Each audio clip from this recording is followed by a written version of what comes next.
le doy la palabra ahora a un maestro que de verdad he aprendido muchísimo, no solamente en la parte de ingeniería, sino en la parte comercial.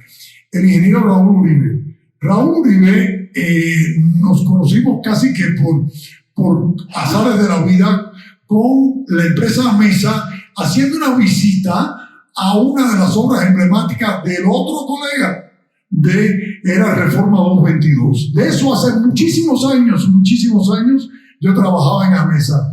Y entonces, desde ese momento, me di cuenta que la ingeniería, dolorosamente en las escuelas, de las cuales doy clases, no se le da el elemento económico al ingeniero. Porque se piensa que tiene que ser solamente raíz de 3. Y no, se demuestra que dolor al que le duela, pero los ingenieros somos el ombligo del mundo. Muchas gracias. Raúl.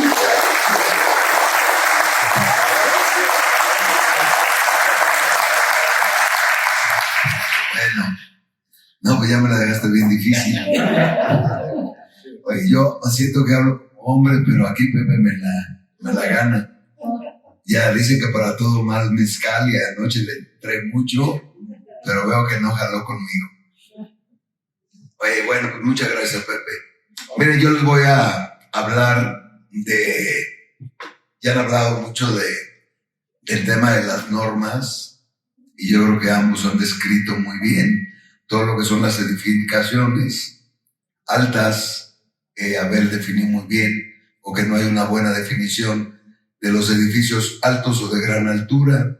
Pero bueno, el tema se llama eso, edificaciones o retos que enfrentamos la gente que hacemos instalaciones o ingeniería y la gente que construimos.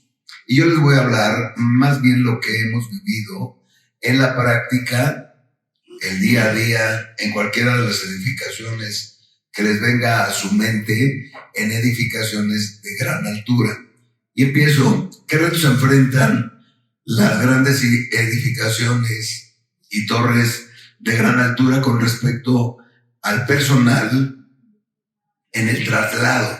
Y vengas el traslado del personal, llamémosle, y es un caso real. La Torre Vancomer, que tiene 52, 54 niveles, es una edificación de 184,000 metros cuadrados. Llegó el momento en que cuando el primer reto que teníamos era hacer una muy buena sincronización.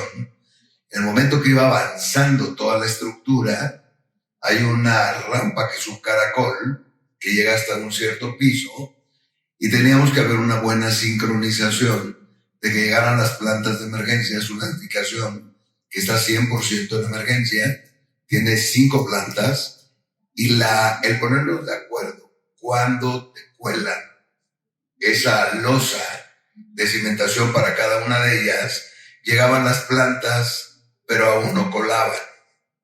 Entonces, ahora ¿dónde las ponemos? Y no teníamos un espacio porque no te permitían tener almacén dentro.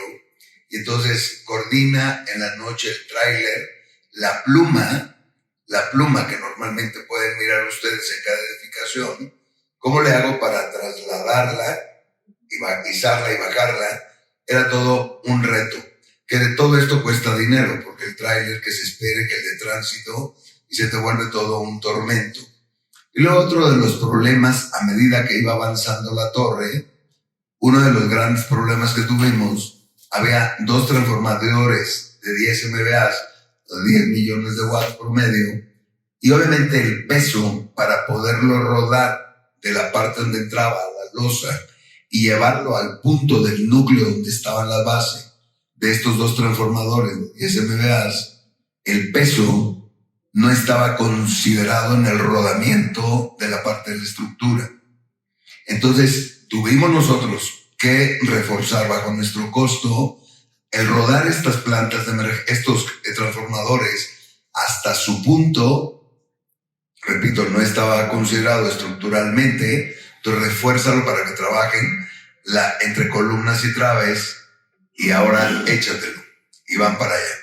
Otro de los puntos que considero que nos costó mucho dinero y que lo vivimos a diario, es la parte del traslado de personal en torres de gran altura.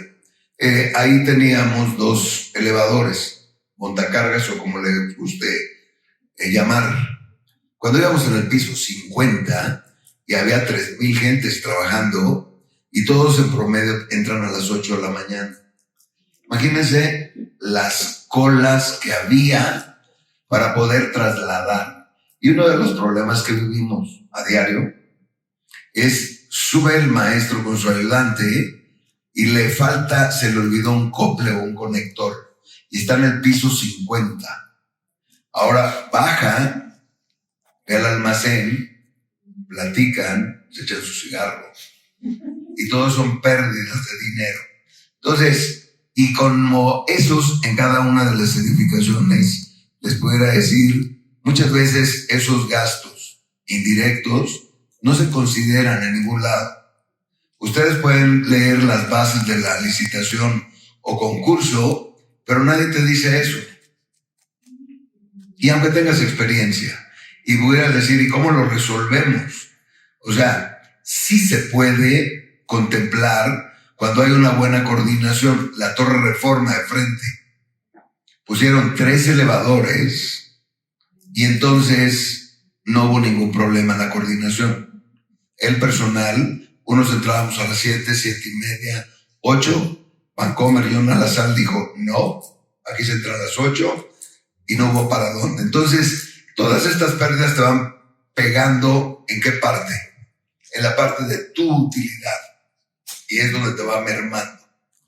El punto número 2, con respecto a la elaboración de proyectos de ingeniería, pues se ha hecho un mal hábito en las grandes desarrolladoras de este país, mayormente la comunidad judía, donde te piden que elabores un proyecto del cual no te pagan un peso, amén de que te dediques como Abel solo a hacer ingeniería. Esto es lo que vale mi proyecto y no tienes ningún problema. La gente que hacemos ingeniería y obra, la verdad te dicen, oye, pero llevas mano. Es decir, tú vas a hacer la obra y cuando te ponen a concursar contra 5, entonces ya no llevas mano en nada. Y entonces te dicen, pues no eres el más caro, pero eres el de en medio. ¿Y eso qué quiere decir? Que necesito que te bajes más la bajo del primero. Y entonces, ¿dónde está la mano? Ya tienes una pérdida de 2 millones, 3 millones de pesos en la inversión que hiciste en ese proyecto. Y hoy es el pan de cada día de la mayor cantidad de proyectos que nosotros hacemos. Oye, sí, nos vemos beneficiados con la obra en mayoría de veces, pero la verdad ya llevas una pérdida nuevamente. Te comparan contra todos y siempre tienes una pérdida que ya la llevas apechugando en la parte de tu utilidad, en ningún otro lado. No es en el costo de los materiales y equipos, no es en la mano de obra, no es en el indirecto, es en la utilidad. Cuando las empresas hacen su presupuesto cero de cómo nace el chamaco, cómo nace el proyecto, cómo lo vendes, ahí es donde se ve reflejado qué ganaste en la adquisición o compra de materiales y equipo, pero ahí es donde va reflejando hacia abajo el costo a tu utilidad. El punto número 3.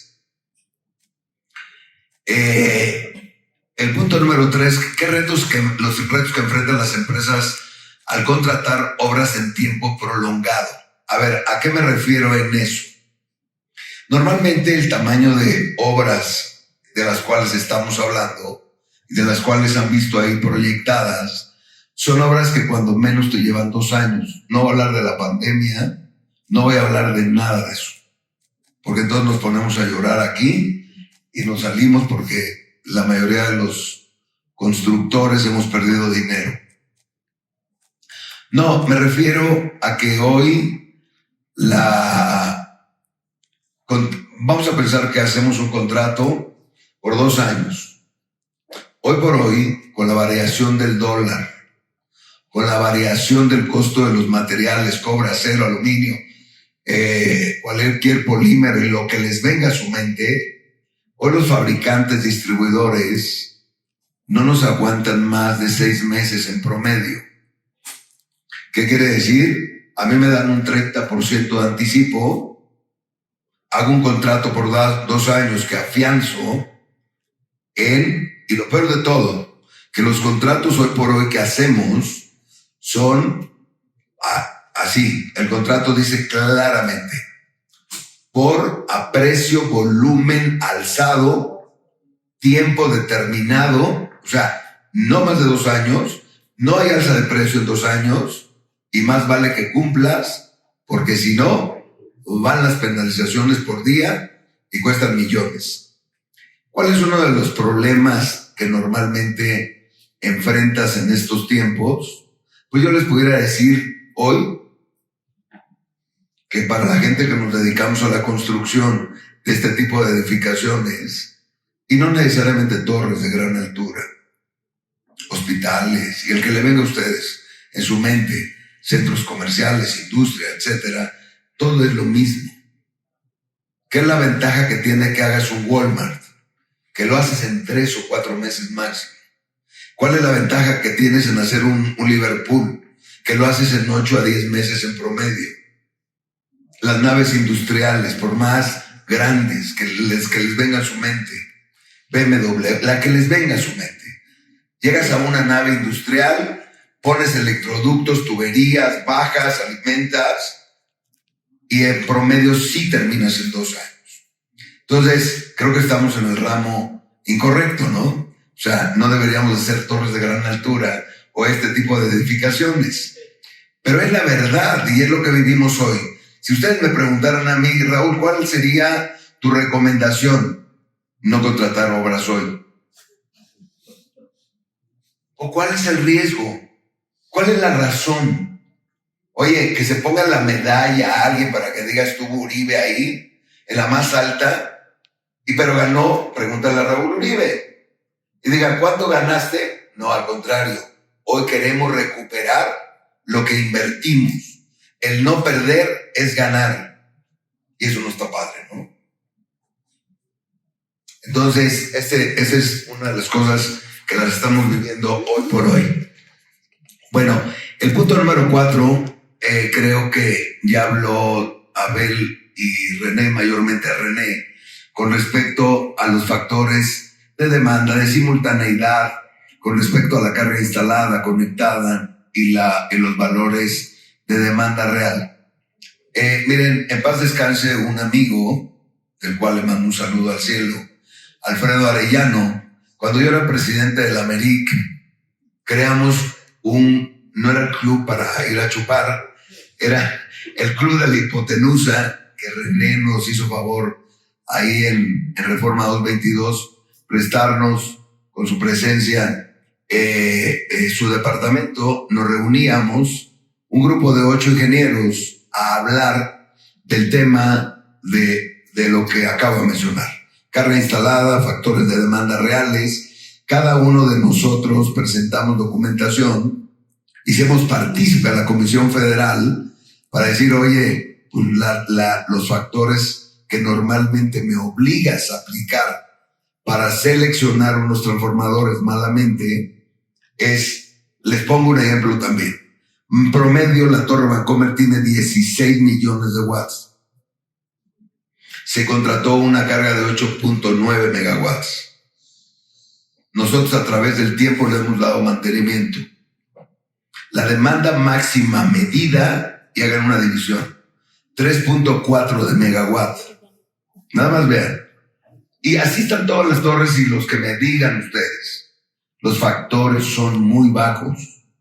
Y si hablamos de la hotelería aquí, si hablamos de la hotelería en playa, la verdad es que entre más grandes son, los factores son cada vez más abajo. Y puedes hablar de eficiencia energética, etcétera. Y cuando hablo de eficiencia energética, que no es un punto, pero que lo voy a tocar, miren, ubiquen a la Torre Vancomer porque me gusta mucho ponerla como ejemplo. La Torre Vancomer tiene una piel que da al sur, que la mayoría de los edificios que ustedes ven que dan al sur tienen unos parasoles para que la ganancia térmica del sol no le pegue de forma directa como al World Trade Center. Aunque si ustedes ven el World Trade Center, del lado sur tiene un tipo de cristal y del lado norte tiene otro tipo de cristal. En el caso de Torre Vancomer, que nosotros hicimos todo el proyecto de iluminación y control, y ahí viene la eficiencia energética y falta de comunicación de los arquitectos, la comunicación de la ingeniería, llamémosle iluminación, etc., etc. La verdad, ¿qué ayudó a este edificio? Véanlo cuando estén ahí. Tiene una piel, que lo van a ver como con láminas, a 3.74 de distancia del cristal, pues está el edificio. Esto crea un venturi, sube el aire, la incidencia que tiene de calor que la transmite y le pudiera llegar al cristal, pues la barre, el venturi, se la lleva, tienes luz, mas no tienes calor o poca calor. Esto también, que también Abel participó ahí con el proyecto. Quedan 5. Gracias. Sabía que me ibas a interrumpir. Tiene también una parte que cuando vayan a un restaurante que está en el piso 52, se llama el 56, el Ling Ling. Vean ustedes, y tiene unas rejillas que hay con unas mesitas, que no se siente tan mal el calorcito. Hace lo mismo, un venturi, barre y se lleva toda la calor. Tienes un dúo B, también que ayuda mucho a la eficiencia energética. El REPSE, híjole, ¿qué les digo? Es un tema muy complicado, muy interesante para la parte de todo lo que son los que hacemos obra y construcción.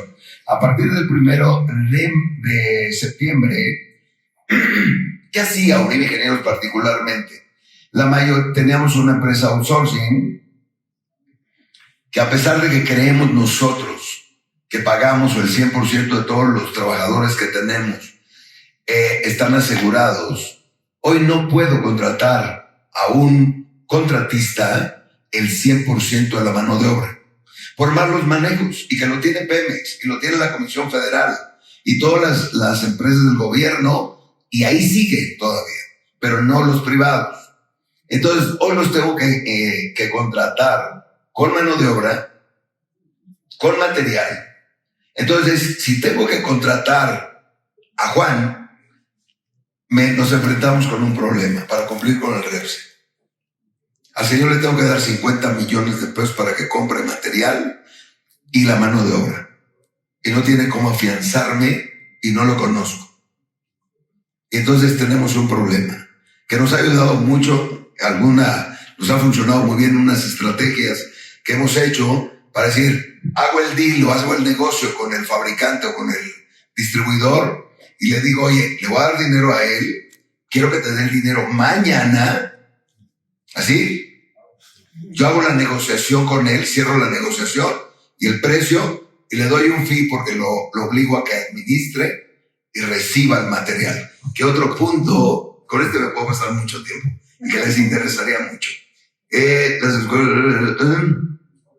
Bueno, con el lead mejor no le entro, porque si no ahí me voy muy largo.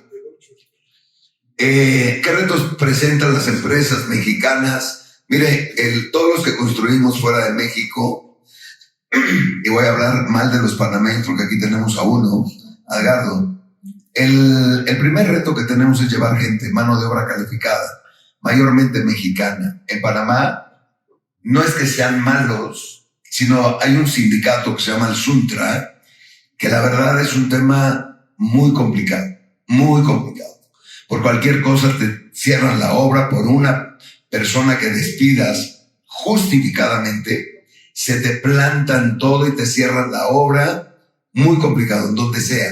Entonces, problema número 1 para construir fuera de este país, que no sean las islas o que no sea ahorita Belice. Les platico de Belice, ¿cuál es uno de los problemas? En las islas del Caribe, que hablan entre francés, inglés, nativo y no le entiende nadie. Entonces tienes que contratar a un traductor. Ese traductor, obviamente para que alguien le entienda, entonces son como aquí, ¿cuánta gente vas a tener?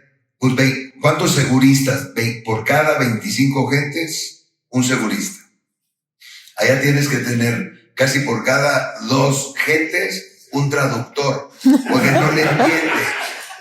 Es todo un tema. Llevas gente de México que no hablan inglés y el proyecto viene en inglés. Y entonces, solución. Tienes que llevar gente mexicana, 100%.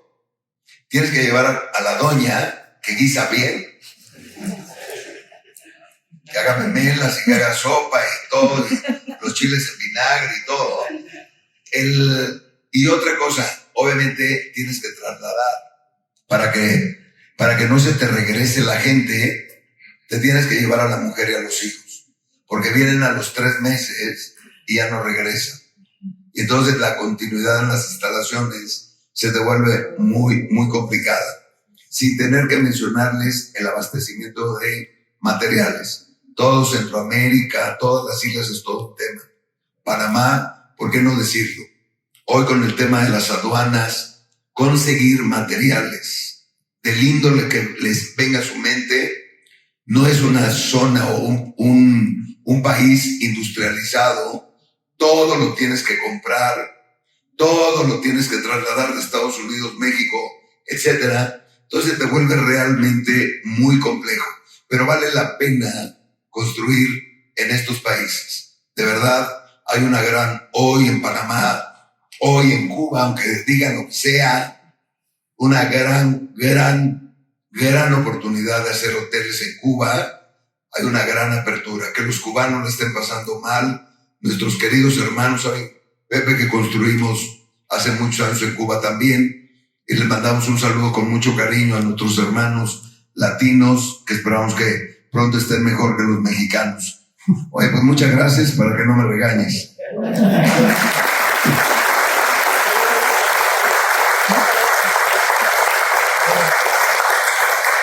Si han visto la forma en que se ha ido llevando el panel desde la normatividad hasta siguiendo con el corazón de una instalación que son los transformadores, después a la ejecución por parte de Raúl,